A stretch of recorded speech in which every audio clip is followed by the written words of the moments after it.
नमस्कार दोस्तों।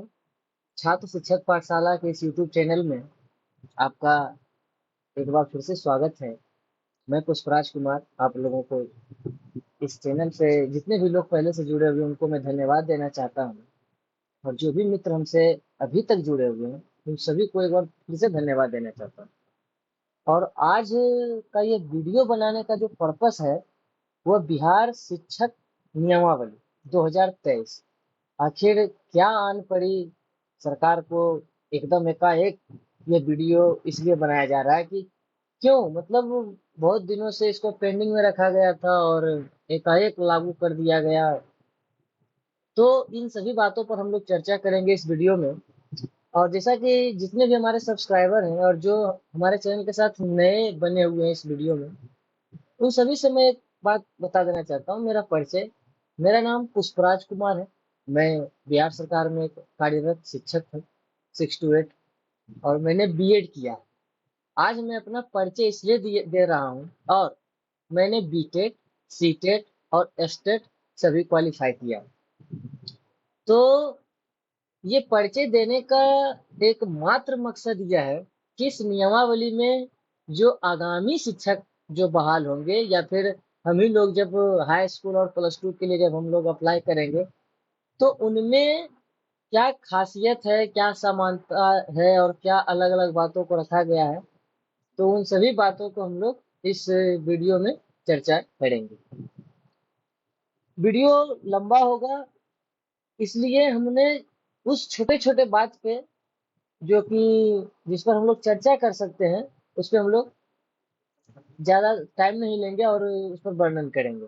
देखिए, अगर हम बात करें इसमें कि इसका संक्षिप्त नाम जो है, क्या नाम होगा, तो नियमावली 2023 कही जाएगी।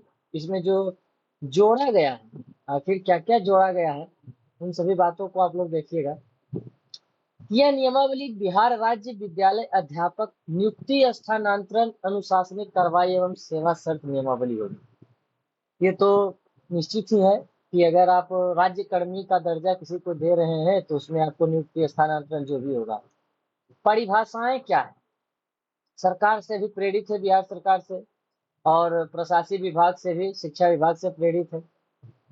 आगे इसका जो मेनली चीज है कि इसमें नियुक्ति की प्रक्रिया क्या होगी, और जो हमारे पुराने शिक्षक हैं और जो आने वाले जो 7वें चरण का जो इंतजार कर रहे थे हमारे मित्र, उनके लिए इसमें क्या खासियत है, तो उस पर हम ज्यादा चर्चा करेंगे।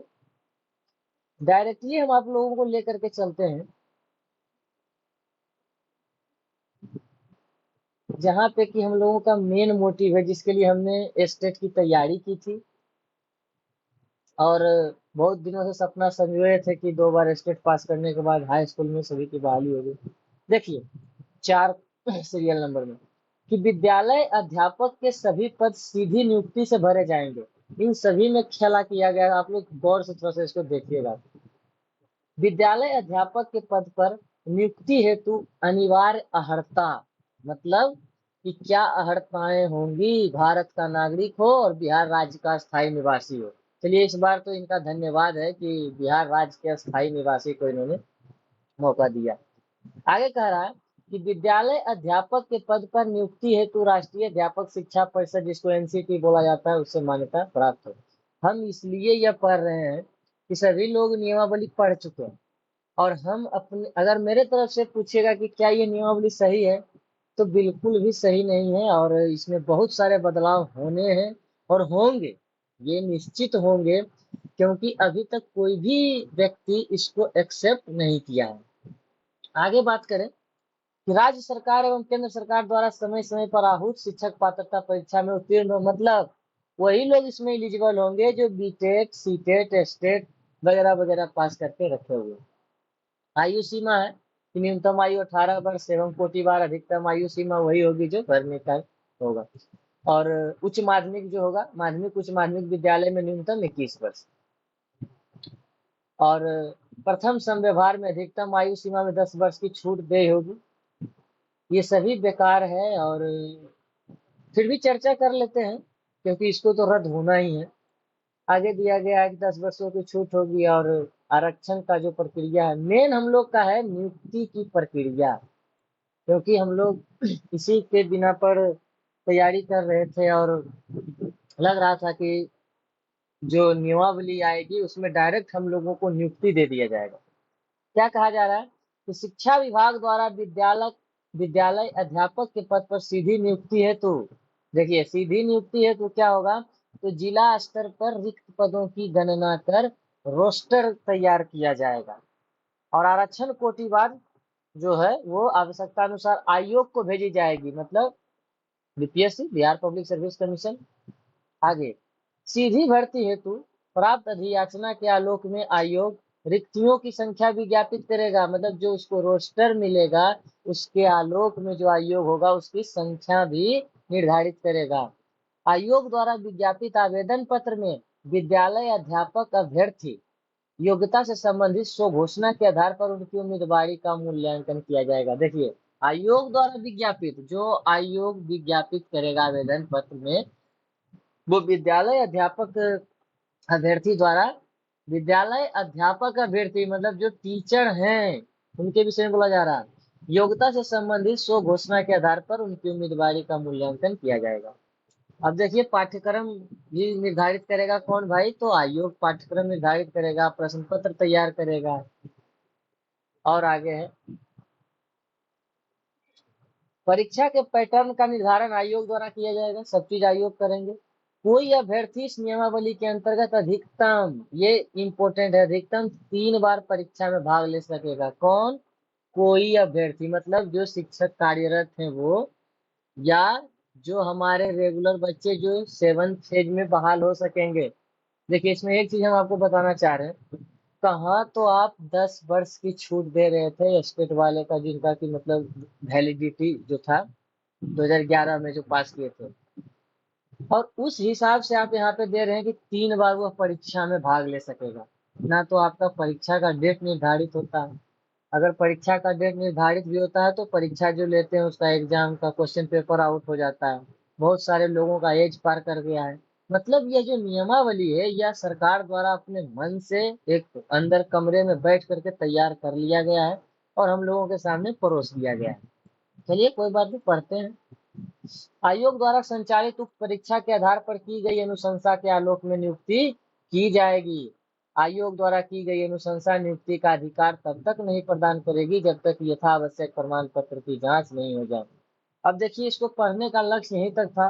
अब मेन उद्देश्य है आप लोगों से बात करना। बात क्या करना है कि यह नियमावली का कोई उद्देश्य ही नहीं है कि बिहार में लाखों शिक्षक की बहाली हो, या फिर जो हमारे शिक्षक गण हैं जिनको कि डायरेक्ट राज्य कर्मी का दर्जा प्रदान किया जाएगा।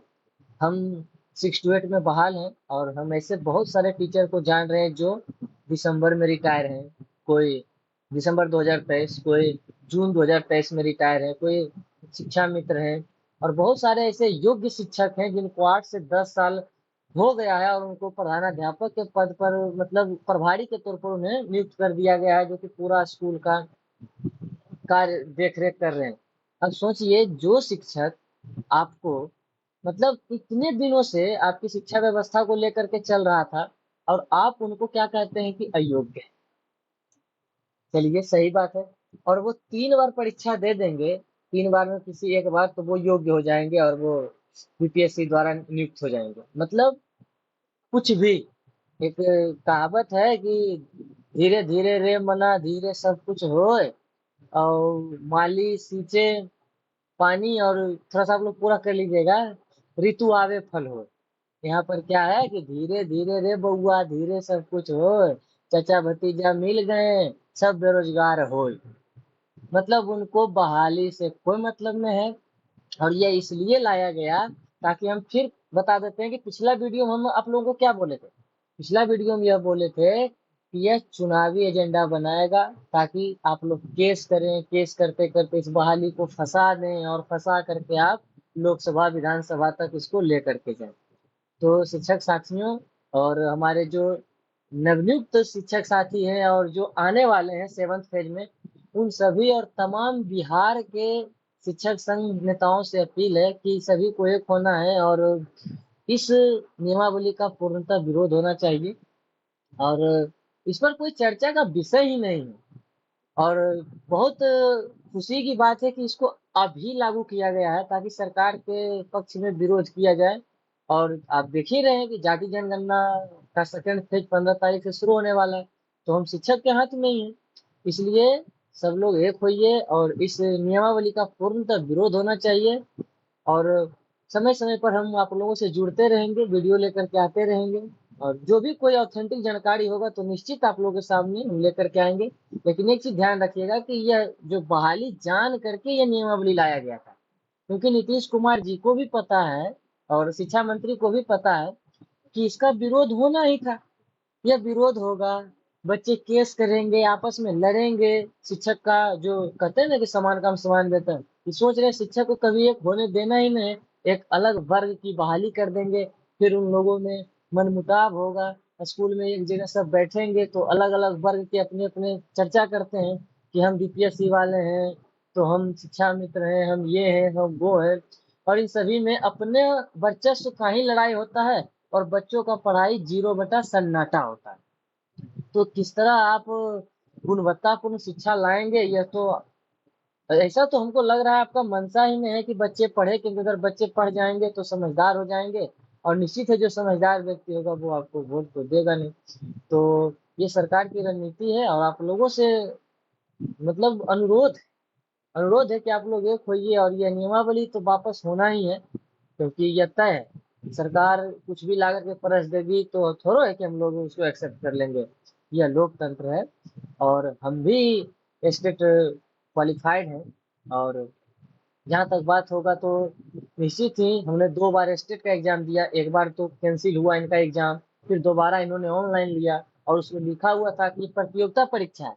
हम न्यूज चैनल पर देख रहे थे, कोई जेडीयू के प्रवक्ता थे, वो बोल रहे थे कि स्टेट का फुल फॉर्म क्या होता है। सही बात है, स्टेट टीचर एलिजिबिलिटी टेस्ट, आपको ये बता दें। और यह बिहार बोर्ड द्वारा निकाला गया था, उसमें बोला गया था कि यह प्रतियोगिता परीक्षा है, यह एलिजिबिलिटी टेस्ट नहीं है। और अगर नहीं विश्वास हो तो वो आनंद किशोर जी का 1 घंटे का वो आप पूरा वीडियो देखिए। अगर आपको लगता हो कि बिहार विद्यालय परीक्षा समिति के जो आनंद किशोर जी हैं वो झूठ बोल रहे हैं, तो वो आप वीडियो देख सकते हैं। तो यह सब कुछ भी नहीं, सरकार को सब चीज पता है, वह जान के यह बहाली को फंसा रही है ताकि बच्चे आपस में उलझ जाएं और हम विधानसभा लोकसभा तक इसको खींच करके ले जाएं। तो दोस्तों, इस वीडियो में इतना ही। अगर आप लोग नए हो हमारे चैनल के साथ तो इस चैनल को सब्सक्राइब कर लें, और समय समय पर हम ऑथेंटिक जानकारी लेकर के आते रहेंगे। और हमारे बच्चों से अनुरोध है जो हमसे जुड़े हुए रहते हैं, उनका वीडियो नहीं आ रहा है, तो हम क्लास 6, 7, 8, 9, 10, 11, 12 ये सभी का जो आर्ट्स पेपर होगा और हिंदी, ये सभी का हम क्लास बाई क्लास लेकर के आएंगे। तो आप लोग इसको सब्सक्राइब कर लीजिएगा और जहां तक हो अपने बच्चों तक भी इस वीडियो को शेयर कीजिएगा। जब तक के लिए धन्यवाद। मैं पुष्पराज कुमार आप लोगों से विदा लेता हूँ। धन्यवाद।